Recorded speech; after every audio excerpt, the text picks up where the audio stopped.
Dios.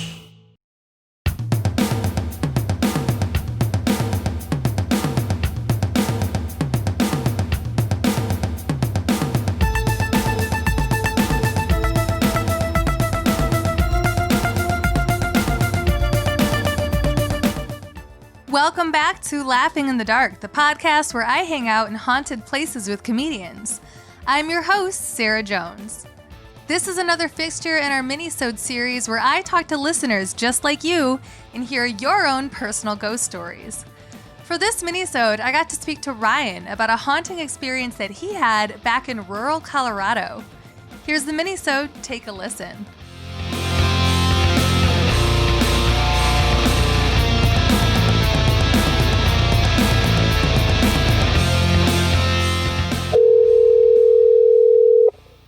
Hello. Hi, is this Ryan? This is Ryan. Hi, Ryan. How are you? It's Sarah from Laughing in the Dark. I am radical. How are you? I'm radical too. I had a couple technical difficulties, but I figured them out. Okay, cool. Okay, good deal. All right, we are live. No, we're not. This is recorded, but sounds like it's going to work. How is your morning going? Good. My morning is going good. Morning's going good. Good. That's good to hear. It's the weekend. That's always exciting. It is exciting. Definitely. Happy New Year. Well, thank you. Happy New Year to you, too. Thank you. So do you have a good ghost story for me? Well, I got a couple. Do you want a couple or do you want just one good? I'm down for a couple. I don't know what you sent my assistant, but I'm down to hear it. Okay. Must have been so we'll go to my parents' house in rural Colorado. Grew up outside of Denver, at around 8,000 feet in a small town called Conifer, Colorado. Okay, in Colorado. My parents had a split level house. Walk in the front door. You were on like a landing, and one set of stairs went up, one set of stairs went down.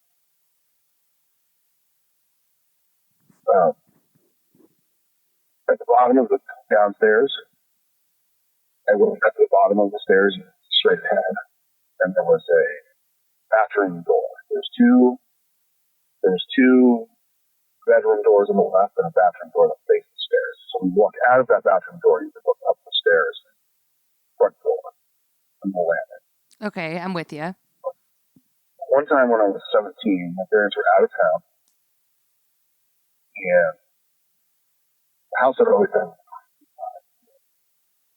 it was built on an old ranch that they had built a community for and sold out. And when I was taking a shower, getting ready to go out with some friends. I walked out of the bathroom door in a towel, and as I turned to my bedroom door, out of the corner of my eye, and I will swear this forever, I saw something turn and start walking up the stairs. Did it look like, was it like a shadowy figure, or was it? Yeah, it was just out of the corner of my eye, and it was like basically like a shadow. Okay. And now I gotta say that I'm a skeptic. Yeah. I'm not somebody who just runs into like ghost stories.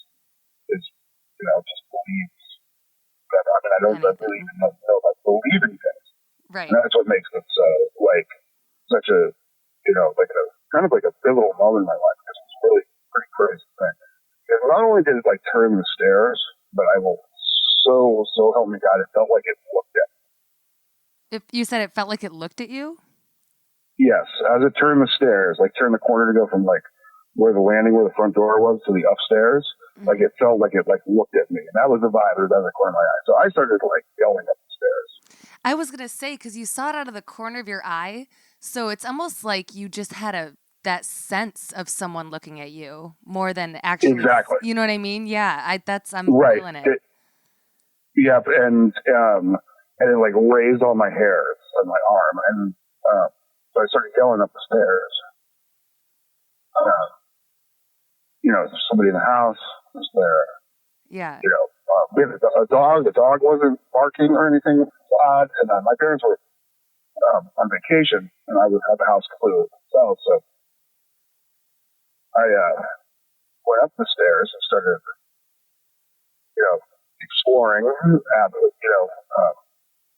Funny scene. I'm still like in a towel, like walking around the house, like yelling, like, "Hey, if you're here," right? I'm yelling like, "You need to, show yourself," and this and that. And nope, doors were still locked, everything like this, and I couldn't stay there that night. It was like the most haunting feeling ever. It was just like, literally. and the fact that it like looked it. Yeah, that's the thing. It felt, and it felt like really like ominous, scary. Well, and it's almost that feeling of like this being entity, whatever it is, it knows more than I do. You know what I mean? Exactly, like it's not surprised by my presence. I'm the one surprised by it. That is what creeps me out. And it's almost like it had been with me. Yeah. Right downstairs. Like you are a familiar thing to it. Like the way you describe it to me, I picture it kind of just regarding you, not noticing you for the first time, Yep, exactly. Oh my God, that's creepy. Same house. Right around the same time, maybe like a year later. I was downstairs watching television in the basement area. And I thought I could hear something, and I turned off the television. And I started around the house, and it sounded like somebody was splashing in a bathtub. Like splashing water up and down in the bathtub. And I walked all around the house, and I couldn't pinpoint where it was coming from, but you could hear it everywhere. And every so often, after the splashing sound, it would sound like somebody was stretching. Like sort of sound. Like almost not gasping, but like a sigh, like while you stretch. Sigh, exactly. Like I was stretching my arms out, I lay down in the bathtub and went like, ah. Yeah. And it just sounded like somebody splashing around in the bathtub. And now I heard this multiple nights, and now I'm not the only person that heard it. Oh. A friend of mine came over and stayed, and we were hanging out, and I was like, hear this noise? He's like, I totally hear it. And he turned like white, and we walked around all of the house looking for where the noise. And the funny thing is, you could hear it equally as loud everywhere. There was no it's louder in this corner. Like if you went into my bedroom, it sounded the same. Walked out into the living area, it sounded exactly the same. And it really just sounded like something splashing around. Whoa, that's weird. And like I said, I'm a skeptic. I like to believe that it's Can I ask, in that house, did you have a bathtub? Well, there was a bathtub upstairs, but this was about 1:30 in the morning. And the only people who used the bathtub upstairs were my parents. No, I don't ask because I'm suspicious. I just ask just in general about it sounds like the sound was coming from all over the house, not just where a bathtub would be. Exactly. Yes, and there was a bathtub upstairs in the upstairs bathroom. Okay. And there wasn't any water anywhere or anything like that. You just could hear it. Nope. Okay. Nope. And like I said, I'm a skeptic. I would have found anything it could have been in mine to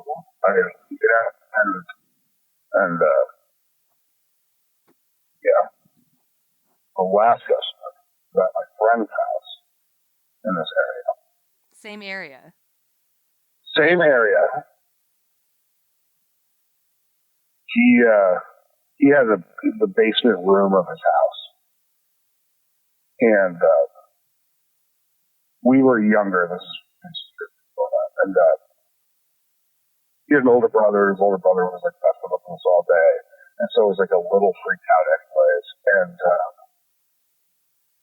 at the bottom of in his room, he had two beds that sat side by side, separated by a table, and his mom had come down and said goodnight to us, and went upstairs. And as I started to fall asleep, it felt like something was kneeling on the side of the bed. Wait, started that slapping. They were what on the side of the bed? it felt like somebody was kneeling on the side of the bed. Like rolling? And started, no, like not on the bed, like on the side, like on the ground. They were like kneeling on the ground. Okay. And started like grabbing the covers and slapping at them. Oh my God. Like it was a physical feeling of like the covers being like slapped and like pulled off. And you weren't asleep? And I wasn't asleep. Okay. No and histories I of thought it was or anything like that. No, nothing like that. No, nothing God. like that. No. And I started screaming. Yeah. And it felt like it ran over into the corner. And when his mother came down the stairs and turned on the light, there was nothing there. And I swore that the brother had been messing with me, and she started yelling for the brother. And he came from all the way to the other part of the house. You could hear him walk down. No. And he had been asleep. Yep. And so, and there was nobody else in the house. And I was done. I made them get my parents to come pick me up. Right. Wait, so can I ask, so it sounds like you had considered, maybe it's the brother. Because I was going to ask, as you were describing it, what the size of this creature seemed to be. Like, did it seem like it was human slapping at you? It had like a human quality at it. Mm-hmm. But the way it was moving was really bizarre. Could you see it? It was just like, no, I couldn't see it because the room was in the basement. And this is rural Colorado, so there's no light. Right. You know, so it was like dark. Yeah. And but you it can felt hear by like the where you hear sounds coming from, you can kind of ascertain how big it is. Exactly. Mm-hmm. And it was human size. Like it was definitely like human size, but it was like slapping at me like kind of like frantic and pulling covers off. And I have no reasonable explanation. Well, and also like slapping at you from the side of the bed. It's not like it's, or unless I'm picturing this wrong, it's not like it was standing, hovering over you. It's almost like it was face level with you while you were sleeping. Exactly. Like it was like kneeling on the, like, it's like if you were to like a full-size adult were to like kneel on the floor and start like grabbing stuff up on the bed. Oh my God, that's so scary. And the physicality of it was really like violent. Yeah. Okay. And like kind of like non-caring. You know what I mean? Like it was like that was kind of a scary part about it. It wasn't like, even if it had been one of the people in the house, I think it would have like, there was like definitely like a malicious. Okay, there's like a sinister quality to it. So it didn't seem like it was like an urgent, like, hey, I need your help with something. It seemed like it was like an aggressor. Yeah, exactly. Oh boy. What happened? So when you told your friend about it, had he ever experienced anything like that? No, he hadn't, but you know, he was also country as hell. And okay. He believed that the house was haunted anyway. Yeah. So he was like, yeah, well, and then he was like, you know, but he always felt the house was creepy. You know, like that there was something, and that he had heard noise. And you were like, no, this isn't just your regular bullshit. This really happened. And he was like, yeah. This really happened. Well, and he was in the room, and he was ghost white because he had already started to fall asleep. And all of a sudden, out of nowhere, I started screaming. Oh, no. Yeah. And then his mom was on the scene right away and flipped on the light, and he was just in bed, like, just, like, staring at me, like, wild-eyed. And, wait, what? Oh, he was staring at you wild-eyed. Yeah, he was staring at me wild-eyed. I thought you were saying that you saw the creature staring at you, and I was like, whoa. Oh, no. No, yeah. Back up. No. No, the only thing I've ever seen is the thing. So. Was that thing in the corner? And those are my ghost stories. Oh, my God. Well, that last one, that I'm sure I'm going to have some listeners that are like, I'm going to be thinking about that falling asleep. Just the idea that something is tall enough to hover over you, but prefers to be face level with you while you're defenselessly sleeping. That's creepy. That's creepy to me. Yep. And then also the way you were describing it, like scurrying to the other side of the room. In that sense, you used the word that it was human-like, but it didn't seem human. I'm totally picturing like Gollum, you know, Smeagol. And that's exactly. And it's like, I feel it because I couldn't see anything. I could feel it leave. And like, it just like, and like, I don't know, but it didn't make like noise or anything, but like, it was like, it just like, feel it. Like it's just like the most unsettling feeling. Yeah. Like the way it moved was a little wild in a sense. Like it was its own. Exactly. Interesting. Exactly. Like it came over and like attacked.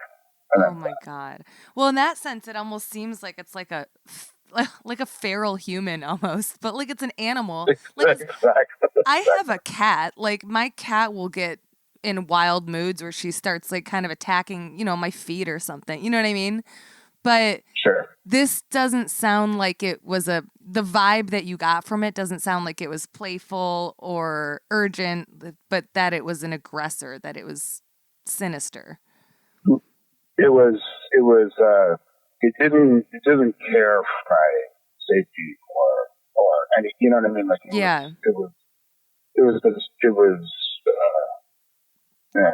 whatever was happening was clearly meant bothered. Like it was maybe like an angry or bitter sense of like, I want you to know that I'm here. It's something like that. And that I can physically affect you. Yeah. Did you ever sleep in that room ever again? I did. And, him and I grew up older together, and it would come up every so often, and he eventually moved when his brothers moved out. Like, he moved to the upstairs room, and we kind of like moved on from that situation. And, of course, every adult in my life sort of talked me out of it being something supernatural, of course, you know what I mean, which is, a reasonable thing for an adult to do, So I was able to sort of like move on from it. But, like when you reflect back onto like, unexplained situations in your life, that has to be like, I think that like just like the physicality, like the 3 stories I told you, there was like something specific that like something I saw or something I heard or something I felt. You know what I mean? And It's like that it wasn't. There was a cold feeling in this room. I felt like it was like there was like something like tangible that I can't explain. And and when it became physical, it really like stuck with me. Yeah, that's definitely on a whole nother level than like I had a kind of a spooky feeling in this room. Like it's a big deal. Yeah. Well, God, how old were you, can I ask, when that happened? I was about 9. Okay. So what's interesting to me is you had this experience when you were 9 that I think if I had it, I'd be like, ghosts happen. That's it. End of story. That's a thing. But you have remained a skeptic since then. I've always been like a fan of sciences and like reading, you know what I mean? And I'm actually like a big fan of like horror movies and supernatural things. Yeah. I just like at the core of it, I'm just like it just doesn't match up with my head, and so so it's just so yeah, I had that situation happen, so there must be a reason for that. But as it is, it's like I still can't in knowing what happened in that situation, I still can't put anything else together. Yeah. I mean, of course, there's all sorts of possibilities that it could happen, but just like being in that situation, like knowing that, like it wasn't my friend. I know it wasn't my friend. Right. I heard the brother come down from upstairs. Like there was nobody else in the room. Right. Like it was a big empty basement room in an old house. And, you know, and as far as the former parents' house, like that happened. I don't know what else to say about it. You know what I mean? Like I just saw it out of the corner of my eye. And I mean, for me, that's what makes like those ghost stories like so important to me is because it's not like I'm somebody who's looking for this to happen. You know what I mean? Like you know, and it's a, you know, so it's been something that occasionally when the house is all dark. You know what's interesting is I agree. I'm interested in science, and I like to consider myself like an optimistic skeptic. Like I'm very Mulder on, like I want to believe, but I also want to be like, okay, well, let's rule out. Like even hearing your story, I'm like, any histories of night terror, or you know, like you gotta do that so that you can properly assess what happened. But I will say, this is my 3rd season of this show. I've had over 50 ghost story calls. The vast majority of them are people just like you that are like, look, I'm not crazy. I'm not a weirdo. I believe in science. I'm a skeptic, but this happened and I can't explain why. Right. And the coolest thing is to see the threads of similarities between these stories and to just go, oh, interesting. I wonder what that is. Not for real. You know? There's definitely a whole other, there's something there. There's got to be something there, for sure. I totally, you know, and like you, like I just was in Loch Ness in Scotland. It's not like I really believe in the Loch Ness Monster. I took a tour of I took a boat tour of it, and boom, water.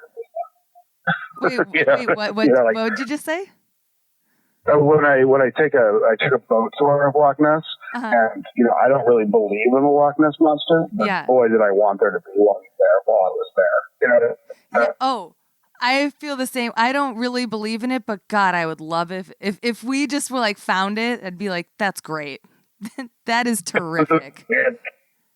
Great. Or in the woods, like I would love to see it. You know what I mean? Oh yeah. You know, I hope it's there. I don't necessarily know if it's there, but I would love it. Or you live in, are you calling from Portland, Oregon? Yeah. Yeah, I saw the area code because I lived in Portland for 8 years. But like that whole area, the Pacific Northwest, it's like all about Bigfoot. Do I believe in it? Yeah, maybe. Exactly. I don't know. I mean, if they found it, I'd be like, all right, terrific. Yeah, that's great. Like, you know, I mean, I'm not affected, but sure. But yeah, that's wild. Well, thank you so much for sharing your story. Thanks for including me. I appreciate it. Yeah, I hope it hasn't been too traumatic to revisit this time in your 9-year-old life. No, it's good. You know, I thought a lot about it this week. Really? Yeah, so I wanted to, you know. Like basically since you sent in your story, have you just been like thinking about it, falling asleep? A little bit, yeah. You know what I mean? I can get myself a little like that. I think that is like, that's like one of the moral or ethical things about this show that I hear multiple times that people will start telling a story and they'll be like, this is kind of traumatic for me. And I'm like, am I a bad person? Then I'm like asking people to dredge this shit up. I'm like, I'm just curious. Can you revisit that place for me? Just because I want to know. I just want it just so because it's entertaining. Yeah, sorry. Thanks so much for your call, Ryan. I had so much fun talking to you about your experience. If you have a great ghost story, we want to hear from you. Email us at litdarkpodcast@gmail.com and tell us all about your ghost story. We may want to feature you on the show. As always, thank you so much for listening. I'll see you next time right here on Laughing in the Dark.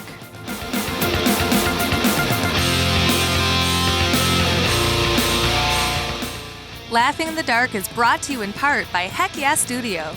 Heck Yeah Studio is a creative effort working with people to create meaningful things. At Heck Yeah Studio, they work with clients to turn their ideas or existing brands into real or better versions.